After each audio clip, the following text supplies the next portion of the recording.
Assalamualaikum warahmatullahi wabarakatuh. Sahabat dimanapun berada. Alhamdulillah dan terima kasih kepada yang sudah like dan subscribe. Semoga selalu dalam lindungan Allah dan dipanjangkan keberkahan umurnya. Hari ini kita akan menyimak kisah yang menakjubkan dan menginspirasi. Dari malam itu turun tanpa tanda apapun. Namun terasa berbeda sejak langkah pertama memasuki rumah sederhana tersebut. Udara di dalam rumah terasa berat.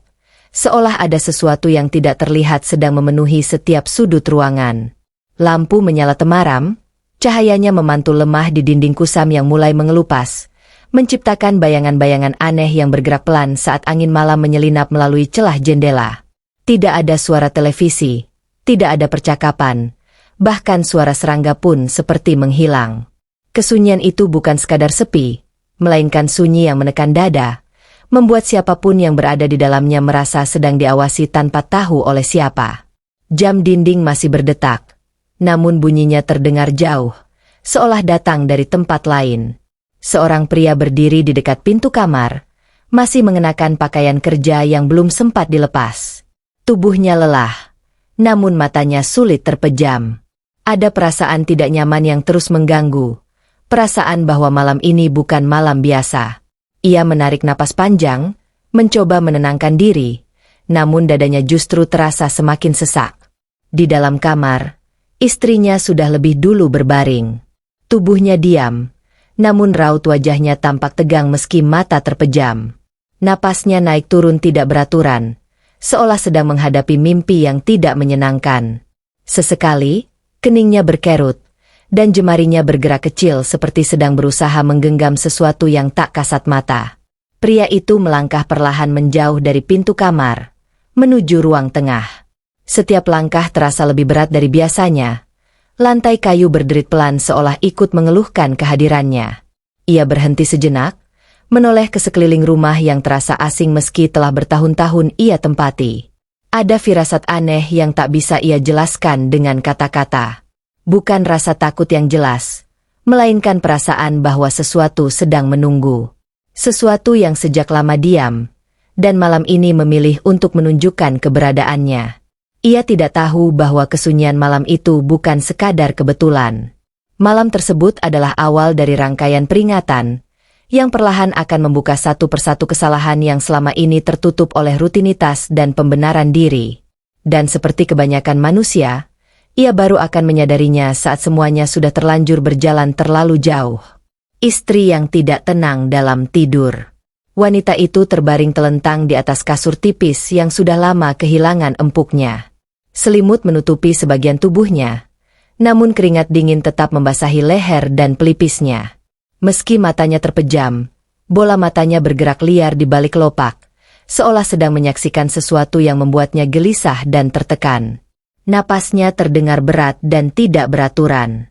Kadang tersengal, kadang tertahan, lalu terlepas panjang seperti seseorang yang baru saja lolos dari bahaya. Di dalam tidurnya, wajah itu tampak menegang, alis berkerut dalam, dan bibirnya bergetar pelan seolah ingin mengucap sesuatu, namun tak pernah benar-benar keluar menjadi suara. Dalam mimpinya, ia merasa berada di sebuah tempat yang luas namun kosong. Langkah kakinya terasa berat, seolah tanah yang dipijaknya menahan setiap gerakan.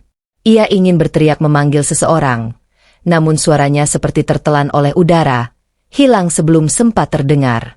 Ada perasaan takut yang tidak bisa dijelaskan, bukan karena sesuatu yang terlihat, melainkan karena kehadiran yang terasa sangat dekat. Sesuatu yang tidak menampakkan wujud, namun membuat jantungnya berdetak semakin cepat dan dadanya terasa sempit. Tubuh wanita itu tiba-tiba bergerak kecil. Jemarinya mengepal, lalu mengendur kembali. Bibirnya terbuka sedikit, menghembuskan napas berat yang terdengar jelas di tengah sunyinya malam. Sekilas, matanya terbuka, namun pandangannya kosong, seperti melihat sesuatu yang tidak ada di kamar tersebut. Pada saat itu, udara di kamar terasa semakin dingin. Bukan dingin yang menusuk kulit, melainkan dingin yang menekan, membuat siapapun yang merasakannya ingin segera pergi. Tirai jendela bergerak pelan, padahal tidak ada angin yang masuk. Wanita itu tidak tahu bahwa kegelisahan dalam tidurnya bukan sekadar mimpi. Ada pesan yang sedang mencoba menyentuhnya, Pesan yang lahir dari kesalahan-kesalahan lama yang tak pernah benar-benar disadari. Namun seperti kebanyakan manusia, ia masih terjebak di antara tidur dan lupa, belum siap menerima kenyataan yang perlahan mendekat. Dan malam itu, tidur bukanlah tempat beristirahat. Tidur justru menjadi pintu pertama. Tempat peringatan mulai mengetuk, pelan namun pasti. Kelelahan seorang tukang ojek. Pria itu duduk di bangku kayu tua di ruang tengah, menunduk sambil melepas alas kaki yang sudah tipis dan penuh debu jalanan. Kakinya terasa pegal, punggungnya nyeri, dan bahunya seakan memikul beban yang lebih berat dari sekadar kelelahan fisik. Seharian ia menyusuri jalan demi jalan, menjemput dan mengantar orang-orang yang bahkan tak ia kenal namanya. Motor tuanya terparkir di depan rumah, masih menyisakan panas mesin yang belum sepenuhnya hilang. Bau bensin dan debu bercampur di udara, aroma yang sudah sangat akrab baginya. Namun malam itu, aroma itu terasa lebih menyengat, seolah mengingatkan bahwa hari ini bukan hari yang biasa. Ia menghela napas panjang, mencoba meredakan lelah yang menumpuk. Tangannya meraba saku celana, menghitung sisa uang hasil narik hari itu. Tidak banyak, namun cukup untuk bertahan beberapa hari ke depan. Seperti biasa, rasa syukur muncul, tapi bersamaan dengan itu, ada kebiasaan lama yang ikut mengendap, menerima semuanya tanpa banyak bertanya. Solat yang seharusnya dilakukan tepat waktu kembali terlewat. Dalam benaknya, selalu ada alasan yang terdengar masuk akal. Capek, nanti saja, masih bisa menyusul. Alasan-alasan itu sudah terlalu sering dipakai, sampai akhirnya terasa seperti kebenaran. Ia bersandar ke dinding, memejamkan mata sejenak. Namun bukannya tenang, pikirannya justru dipenuhi potongan-potongan kejadian lama. Beberapa penumpang yang membayar lebih tanpa meminta kembalian, titipan yang lupa dikembalikan, dan bantuan-bantuan yang datang tanpa pernah ia tanyakan asal-usulnya. Semua itu terasa kecil saat dijalani, namun malam ini, ingatan-ingatan itu datang bersamaan, menumpuk seperti beban yang tiba-tiba disadari keberadaannya. Dadanya kembali terasa sesak, dan keringat dingin mulai muncul di pelipisnya. Ia membuka mata perlahan dan menatap ruangan di sekelilingnya. Rumah itu masih sama, namun perasaannya berbeda.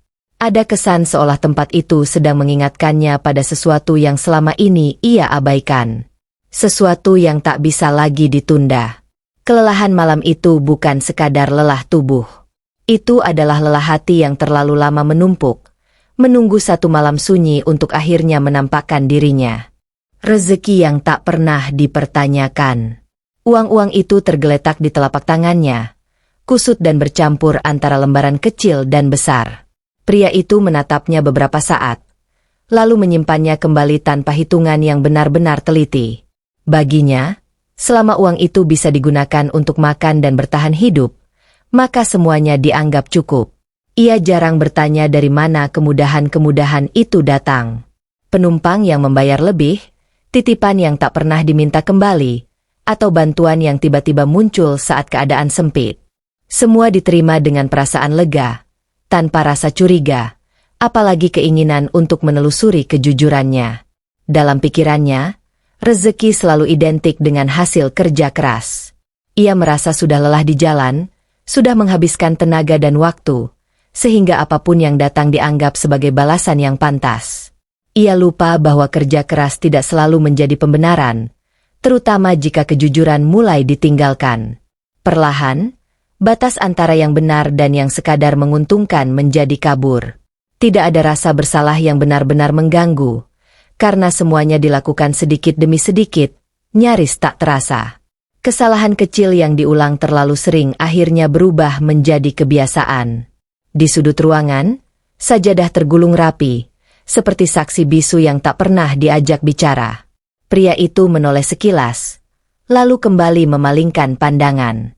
Ada rasa enggan yang sulit dijelaskan, seolah ada jarak antara dirinya dan kewajiban yang dulu terasa dekat. Dalam diam, ia tidak sadar bahwa setiap pembiaran kecil telah meninggalkan bekas. Bukan bekas di tangan atau dompetnya, melainkan di hatinya. Hati yang perlahan terbiasa menerima tanpa mempertanyakan, dan menunda tanpa merasa bersalah. Malam itu, Rezeki yang selama ini dianggap sebagai berkah mulai berubah makna. Tanpa disadari, ia telah mengumpulkan bukan hanya uang, tetapi juga beban yang suatu saat harus dipertanggungjawabkan. Dan seperti kebanyakan manusia, ia baru akan memahami arti pertanyaan itu ketika jawabannya datang dengan cara yang tidak lagi bisa dihindari. Kabar keberangkatan yang terlalu mudah. Kabar itu datang tanpa banyak proses. Tidak ada antrean panjang. Tidak ada penantian bertahun-tahun seperti cerita kebanyakan orang. Suatu sore, pria itu hanya duduk mendengarkan penjelasan singkat dari seseorang yang mengatakan bahwa keberangkatan haji bisa diurus dengan cepat, asal semua persyaratan dibantu. Awalnya ia ragu, namun keraguan itu segera terkubur oleh rasa senang dan bangga. Baginya, ini adalah kesempatan besar. Sebuah jalan yang terasa seperti jawaban atas doa-doa yang selama ini jarang ia ucapkan dengan sungguh-sungguh. Tanpa berpikir panjang, ia mengangguk dan menerima semua tawaran itu. Saat kabar itu disampaikan kepada istrinya, reaksi yang muncul adalah air mata bahagia. Wanita itu menutup mulutnya, menahan tangis, sementara hatinya dipenuhi perasaan bangga yang sulit disembunyikan. Dalam benaknya, keberangkatan ini adalah tanda bahwa hidup mereka akhirnya naik derajat. Tidak ada pertanyaan mendalam tentang bagaimana semua itu bisa terjadi begitu cepat. Tidak ada kekhawatiran tentang jalan yang ditempuh. Yang ada hanya rasa syukur dan keyakinan bahwa Allah pasti merestui langkah tersebut, karena niat yang mereka sebut-sebut sebagai ibadah. Sejak hari itu, rumah kecil mereka dipenuhi percakapan tentang perjalanan suci, tentang pakaian putih, tentang doa-doa yang akan dipanjatkan, dan tentang harapan hidup yang akan berubah sepulangnya nanti. Semua dibicarakan dengan penuh semangat, namun tanpa satupun pembahasan tentang kesiapan hati. Pria itu tidak menyadari bahwa kemudahan yang terlalu cepat seringkali datang dengan harga yang tidak langsung terlihat. Setiap langkah yang dilewati tanpa kejujuran meninggalkan jejak, dan jejak itu tidak pernah benar-benar hilang. Malam demi malam berlalu dengan perasaan campur aduk, antara bangga dan gelisah, antara yakin dan ragu. Namun tidak satupun dari mereka memilih untuk berhenti dan bertanya lebih jauh. Karena bagi manusia, kemudahan seringkali terasa lebih meyakinkan daripada kebenaran. Dan tanpa mereka sadari, keputusan yang diambil malam itu adalah pintu besar yang akan membuka rangkaian peringatan berikutnya. Kejadian aneh sebelum keberangkatan.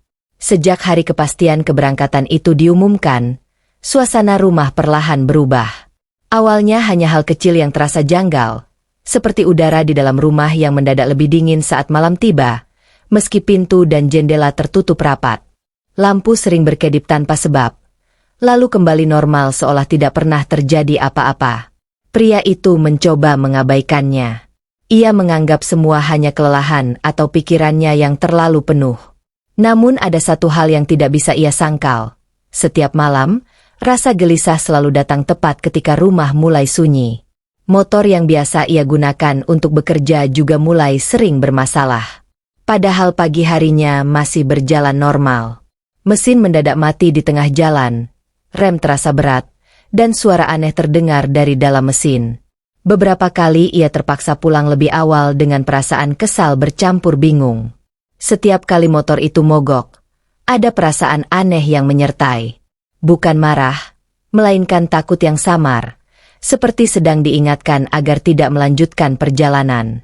Namun perasaan itu selalu ia tepis, diganti dengan keyakinan bahwa semua hanyalah kebetulan. Gangguan tidak hanya datang dari luar. Sang istri mulai sering terbangun tengah malam dengan napas tersengal dan wajah pucat. Katanya, ia merasa seperti ada yang berdiri di dekat tempat tidur, memperhatikannya dalam diam. Saat lampu dinyalakan, kamar kembali kosong seperti biasa. Setiap cerita itu terdengar, pria tersebut hanya terdiam. Ia tidak berani menertawakan, namun juga tidak berani membenarkan. Ada bagian dalam dirinya yang mulai bertanya, apakah semua ini hanyalah mimpi buruk, atau sebuah peringatan yang terlalu jelas untuk diabaikan? Pada suatu malam, saat keduanya terjaga dalam diam, terdengar suara seperti langkah kaki pelan dari arah ruang tengah. Langkah itu berhenti tepat di depan pintu kamar, lalu menghilang begitu saja. Tidak ada pintu terbuka. Tidak ada bayangan lewat. Sejak malam itu, mereka mulai menyadari bahwa kejadian-kejadian tersebut bukan sekadar gangguan biasa. Ada sesuatu yang sedang mengikuti, mengamati, dan menunggu. Dan keberangkatan yang semakin dekat justru membuat semua terasa semakin menekan. Karena terkadang, sebelum sebuah perjalanan suci dimulai, peringatan akan datang terlebih dahulu.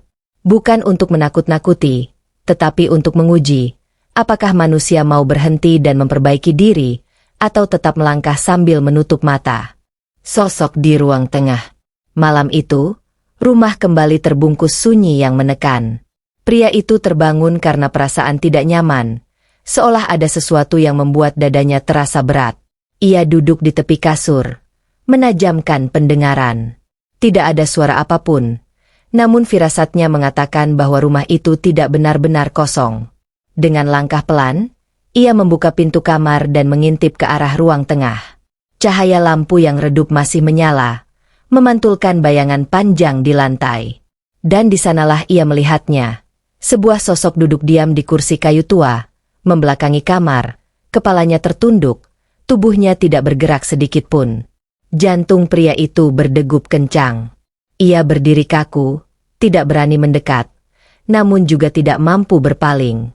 Sosok itu tidak menoleh, tidak berbicara, seolah kehadirannya memang tidak untuk berinteraksi, melainkan hanya untuk menunjukkan diri. Beberapa detik terasa seperti menit. Keringat dingin mengalir di punggungnya. Ia mencoba meyakinkan diri bahwa itu hanya bayangan atau kelelahan mata. Namun perasaan yang muncul terlalu nyata untuk diabaikan. Dengan suara bergetar, ia memanggil istrinya. Tidak ada jawaban. Saat ia kembali menoleh ke arah ruang tengah, kursi itu masih ada. Namun sosok yang duduk di atasnya telah menghilang. Ruangan kembali kosong. Seolah tidak pernah ada apapun di sana. Kaki pria itu melemas. Ia terduduk di lantai. Napasnya memburu. Tidak ada suara langkah pergi. Tidak ada pintu terbuka. Sosok itu lenyap begitu saja, meninggalkan rasa takut yang sulit dijelaskan. Malam itu, pria tersebut tidak tidur lagi. Ia duduk dalam diam hingga azan subuh terdengar samar dari kejauhan. Dalam hatinya, muncul pertanyaan yang selama ini ia hindari. Apakah semua ini kebetulan, ataukah peringatan yang semakin nyata? Sosok itu tidak datang untuk menakut-nakuti. Ia datang untuk mengingatkan. Dan seperti peringatan lainnya, ia hanya muncul sekali, memberi tanda, lalu membiarkan manusia memilih, mendengarkan, atau tetap melangkah menuju akibatnya. Tubuh yang terkunci. Wanita itu terbangun secara tiba-tiba di tengah malam. Matanya terbuka lebar namun dadanya terasa berat seolah ada beban menindih. Ia ingin menggerakkan tangan, tetapi jemarinya tidak merespons. Kakinya terasa kaku, lidahnya keluh, dan napasnya tertahan di tenggorokan seperti tercekik oleh sesuatu yang tak terlihat. Dalam kondisi setengah sadar, ia menyadari bahwa ia tidak bisa bergerak sama sekali. Ia ingin memanggil suaminya. Namun suaranya tidak keluar. Yang terdengar hanya desahan napas pelan dari dalam dadanya sendiri. Ketakutan perlahan merambat, membuat detak jantungnya semakin cepat. Di sudut pandangnya, kamar terasa berbeda. Dinding tampak lebih gelap, bayangan lebih panjang, dan udara terasa dingin menusuk. Ia merasa seperti ada sesuatu yang berdiri tidak jauh dari tempat tidurnya, memperhatikannya tanpa suara. Meski tidak melihat wujudnya dengan jelas, kehadiran itu terasa nyata dan menekan. Air mata mengalir di sudut matanya. Ia mencoba membaca doa dalam hati, namun pikirannya kacau, susah menyusun kata. Setiap huruf terasa berat, seolah ada yang sengaja menahan lisannya untuk tidak mengingat Allah pada saat itu. Di ruang tengah, pria itu terbangun oleh firasat yang sama. Dadanya mendadak sesak. Keringat dingin membasahi lehernya. Ia bangkit dan berlari menuju kamar, memanggil istrinya berulang kali. Namun tidak ada jawaban, hanya suara napas berat yang terdengar samar. Saat ia melihat kondisi istrinya, tubuh wanita itu masih kaku, matanya menatap kosong ke atas. Pria itu panik, mengguncang bahunya, memanggil namanya berkali-kali, namun tubuh itu tetap tidak bergerak. Suasana kamar terasa semakin berat, seolah udara ikut menahan napas. Beberapa detik kemudian, tubuh wanita itu akhirnya melemas. Napasnya terlepas panjang, dan ia terisak tanpa suara. Pria itu terduduk lemas di samping ranjang, tangannya gemetar. Tidak ada kata yang mampu menjelaskan apa yang baru saja mereka alami.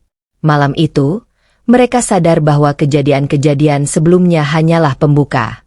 Apa yang terjadi barusan bukan lagi sekadar gangguan, melainkan peringatan yang menyentuh tubuh dan jiwa sekaligus. Dan ketika tubuh manusia bisa dikunci tanpa luka, itu berarti ada urusan yang jauh lebih dalam daripada sekadar rasa takut. Gelap yang datang serentak. Malam itu belum benar-benar reda ketika kejadian berikutnya datang tanpa peringatan. Pria itu masih duduk di samping ranjang, berusaha menenangkan istrinya yang tubuhnya baru saja kembali bisa bergerak. Nafas keduanya masih belum teratur. Jantung berdetak cepat, dan suasana kamar terasa jauh lebih sempit dari biasanya. Tepat saat mereka saling berpandangan dalam diam, seluruh lampu rumah padam secara bersamaan. Bukan hanya kamar, tetapi seluruh ruangan tenggelam dalam kegelapan pekat. Tidak ada cahaya sisa, tidak ada redup. Seolah listrik dicabut dari dunia mereka dalam satu tarikan. Kegelapan itu berbeda dari gelap biasanya. Terasa tebal dan menekan, membuat napas terasa lebih berat. Pria itu mencoba berdiri, namun lututnya terasa lemas. Ia meraba-raba dinding, mencari saklar, meski ia tahu lampu tidak akan menyala begitu saja. Di tengah gelap, terdengar suara samar. Bukan suara langkah, bukan pula suara benda jatuh. Suara itu seperti desahan panjang, lirih, namun jelas cukup untuk membuat bulu kuduk meremang. Istrinya mencengkeram lengan pria itu erat-erat, tubuhnya kembali gemetar. Pria itu mencoba mengucap doa dengan suara pelan, namun kata-kata terasa sulit keluar. Setiap lafaz seperti tertahan di dada. Dalam gelap, ia merasa tidak sendirian. Ada kehadiran lain yang tidak terlihat, namun jelas terasa semakin dekat. Tiba-tiba, suara itu berhenti. Sunyi kembali menyelimuti rumah, namun kali ini sunyi itu terasa lebih menakutkan. Seolah sesuatu telah selesai menyampaikan pesan, dan kini hanya menunggu reaksi dari mereka yang mendengarnya. Beberapa saat kemudian, listrik menyala kembali tanpa penjelasan. Lampu kembali terang. Namun rasa aman tidak ikut kembali. Rumah itu terasa berbeda, seolah telah dilewati sesuatu yang tidak meninggalkan jejak fisik, tetapi membekas kuat di hati. Malam itu menjadi titik yang tidak bisa mereka lupakan. Bukan karena gelapnya, tetapi karena kesadaran perlahan muncul, bahwa semua ini bukan gangguan acak. Ada peringatan yang semakin jelas, dan waktu untuk mengabaikannya semakin menipis. Karena ketika gelap datang serentak tanpa sebab, seringkali itu bukan tentang listrik yang mati, melainkan hati yang sedang diuji apakah masih mau melihat kebenaran. Suara tanpa arah. Setelah listrik menyala kembali, tidak satu pun dari mereka berani langsung bergerak. Pria itu berdiri kaku di tengah ruang tengah, sementara istrinya masih terduduk di tepi ranjang, memeluk lututnya sendiri. Cahaya lampu kini terlihat normal, namun rasa aman yang biasanya menyertainya tidak ikut kembali. Udara terasa berat dan pengap, seolah ruangan itu menyimpan sesuatu yang belum selesai. Pria itu menelan ludah, mencoba mengatur napas. Ia ingin bertanya, ingin memastikan bahwa apa yang barusan terjadi hanya gangguan biasa, namun nalurinya berkata lain. Ada sesuatu yang masih tertinggal. Tanpa tanda apapun, suara itu terdengar. Bukan dari arah pintu, bukan dari jendela, dan bukan pula dari sudut ruangan. Suara itu muncul begitu saja, lirih namun jelas, seperti bisikan yang langsung menyentuh isi kepala. Tidak bergema, tidak berulang, namun cukup untuk membuat tubuh pria itu gemetar. Istrinya menutup telinga, namun suara itu tetap terdengar. Karena suara itu bukan untuk didengar dengan telinga, melainkan untuk dirasakan. Setiap katanya pelan, datar, dan tanpa emosi, namun maknanya menghantam jauh lebih keras dari teriakan. Perjalanan suci tidak dimulai dari pakaian putih, tetapi dari hati yang bersih. Pria itu terduduk lemas. Kalimat itu terasa seperti membuka satu persatu pintu ingatan yang selama ini ia kunci rapat. Semua kemudahan yang ia terima, semua penundaan yang ia biasakan, dan semua pembiaran yang ia anggap wajar, kembali muncul tanpa bisa dihindari. Tidak ada ancaman, tidak ada bentakan. Justru itulah yang membuatnya semakin takut. Karena suara itu tidak datang untuk menakut-nakuti, melainkan untuk mengingatkan. Dan peringatan yang tenang seringkali jauh lebih berat daripada hukuman yang keras. Setelah suara itu menghilang, rumah kembali sunyi. Tidak ada tanda kehadiran lain, tidak ada gerakan aneh. Namun sejak saat itu, pria tersebut tahu bahwa ia tidak lagi bisa berpura-pura. Peringatan sudah disampaikan dengan jelas. Dan ketika peringatan datang dalam bentuk kata yang tenang, itu berarti waktu hampir habis. Bukan untuk lari, melainkan untuk memilih, memperbaiki diri, atau melanjutkan perjalanan dengan konsekuensi yang tidak lagi bisa ditawar. Perjalanan suci yang dimulai dengan dosa. Hari keberangkatan akhirnya tiba. Pagi itu terasa berbeda, bukan karena suasananya yang ramai, melainkan karena ada kegelisahan yang tak bisa dijelaskan. Pria dan wanita itu bersiap dengan pakaian terbaik yang mereka miliki, wajah tampak tenang dari luar, namun hati menyimpan beban yang belum benar-benar dilepaskan. Di dalam perjalanan menuju titik keberangkatan, pria itu lebih banyak diam. Pandangannya lurus ke depan, namun pikirannya melayang pada suara yang ia dengar malam itu. Kalimat yang sederhana, tetapi terus terngiang, seolah mengikuti setiap langkah yang ia ambil. Saat pakaian ihram dikenakan, ada perasaan asing yang menyelinap. Kain putih itu terasa ringan di tubuh, namun berat di dada.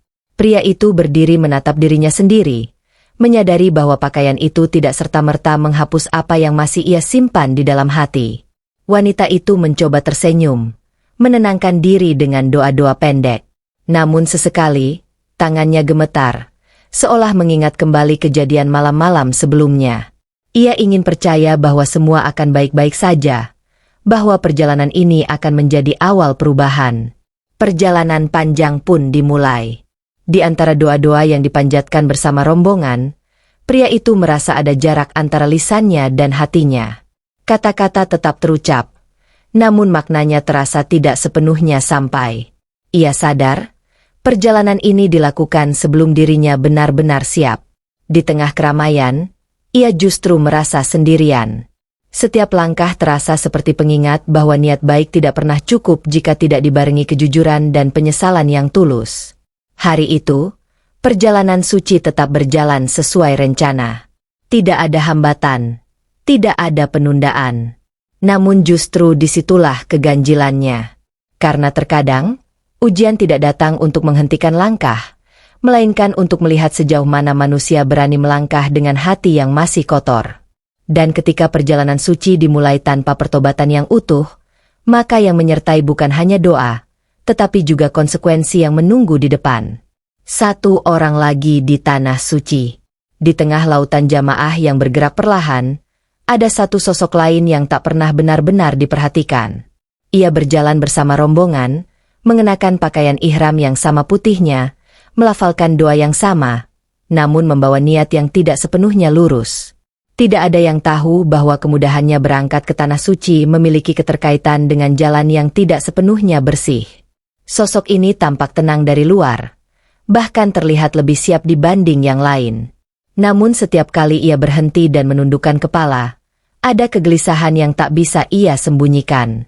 Dadanya sering terasa sesak, napasnya pendek, dan keringat dingin muncul meski udara tidak panas. Pada suatu waktu ibadah, ketika jamaah lain khusyuk dalam doa, sosok itu tiba-tiba berhenti melangkah. Pandangannya kabur, telinganya berdenging, dan lututnya terasa lemas. Ia mencoba menahan diri agar tidak jatuh, namun tubuhnya tidak lagi sepenuhnya berada dalam kendalinya. Orang-orang di sekitarnya mengira ia hanya kelelahan. Beberapa membantu memapah, sementara yang lain terus melanjutkan ibadah. Tidak ada yang menyadari bahwa apa yang dialaminya bukan sekadar lelah fisik, melainkan peringatan yang datang dengan cara berbeda. Dalam kondisi setengah sadar, Ia mendengar bisikan yang sama seperti yang pernah dialami pria tukang ojek itu. Bukan suara keras, bukan pula teriakan, melainkan kalimat pendek yang terasa berat dan dingin. Kalimat yang membuatnya sadar bahwa ia bukan satu-satunya yang sedang diuji. Ia mencoba beristighfar, namun lidahnya terasa kaku. Doa yang biasa mengalir kini tersendat, seolah ada jarak antara dirinya dan Allah. Hatinya dipenuhi rasa takut yang berbeda, bukan takut mati, melainkan takut menghadapi kenyataan tentang dirinya sendiri. Sejak kejadian itu, sosok ketiga ini mulai menyadari satu hal penting.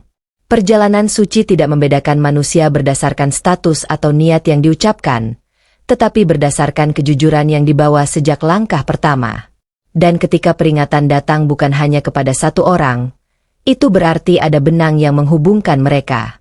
Benang yang ditarik dari keputusan lama, dari kemudahan yang diterima tanpa pertanyaan, dan dari dosa yang dianggap kecil namun tak pernah ditebus. Ibadah tanpa keikhlasan. Hari-hari ibadah terus berjalan, namun sesuatu terasa berbeda. Langkah-langkah yang seharusnya membawa ketenangan justru diiringi rasa hampa yang sulit dijelaskan. Pria itu mengikuti setiap rangkaian ibadah dengan tertib, berdiri, berjalan, dan berdoa bersama jamaah lain, namun hatinya terasa kosong, seperti ruang yang belum diisi. Setiap kali ia mengangkat tangan untuk berdoa, pikirannya justru dipenuhi bayangan-bayangan lama. Kesalahan kecil yang dulu dianggap wajar kini muncul satu persatu, tanpa bisa dihentikan. Doa tetap terucap, tetapi tidak pernah benar-benar terasa sampai. Wanita itu pun merasakan hal yang sama. Ia berusaha khusyuk, memejamkan mata, dan menenangkan hati. Namun setiap kali mencoba fokus, dadanya justru terasa sesak. Ada perasaan bersalah yang muncul tanpa ia tahu harus mulai dari mana untuk memperbaikinya. Ia menyadari bahwa selama ini, ia lebih sibuk membanggakan perjalanan ini daripada mempersiapkan hatinya. Niat ibadah yang seharusnya sederhana kini tercampur dengan harapan-harapan duniawi yang belum ia lepaskan sepenuhnya. Sosok ketiga yang mengalami kejadian aneh sebelumnya juga merasakan kehampaan yang sama. Setiap ibadah terasa berat, seolah ada dinding tipis yang memisahkan dirinya dari kehusyukan. Ia mulai bertanya dalam hati, apakah selama ini ia hanya menjalani ritual tanpa makna? Ketiganya berada di tempat yang sama, menjalani ibadah yang sama, namun membawa beban yang serupa. Beban dari niat yang tidak sepenuhnya bersih dan pertobatan yang belum benar-benar tuntas. Di titik itu, mereka mulai menyadari bahwa ibadah bukan tentang sejauh mana langkah kaki melangkah, melainkan sejauh mana hati berani jujur pada dirinya sendiri. Tanpa keikhlasan, setiap gerakan hanyalah rutinitas, dan setiap doa hanya sekadar suara. Dan kehampaan itu adalah peringatan terakhir sebelum semuanya berubah. Karena ketika ibadah tidak lagi menenangkan, itu berarti ada sesuatu yang harus segera diperbaiki, sebelum peringatan berubah menjadi azab yang nyata. Saat peringatan menjadi azab, perubahan itu tidak datang dengan suara keras atau kejadian dramatis yang langsung terlihat semua orang.